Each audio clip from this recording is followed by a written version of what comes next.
Hello friends स्वागत करुच्ची JS Odisha को सांग मैंने देशर कोटी कोटी चाषी केंद्र सरकार एक गुरुत्वपूर्ण घोषणा करिसेंती।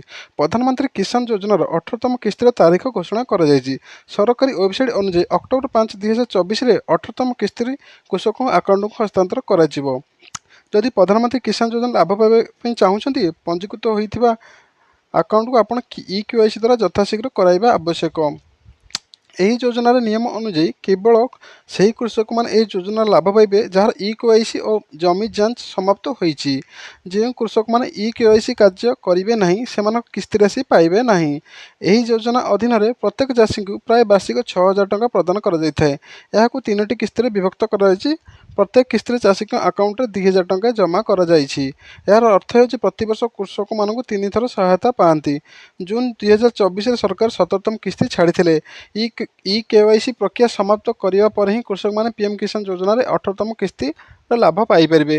ସରକାରଙ୍କ ଏହି ପଦକ୍ଷେପ କେବଳ ଚାଷୀଙ୍କ ଆର୍ଥିକ ସହାୟତା ପ୍ରଦାନ କରିପାରିବ ନାହିଁ ବରଂ ସେମାନଙ୍କ ଆର୍ଥିକ ସ୍ଥିତିକୁ ସୁଦୃଢ଼ କରିବ।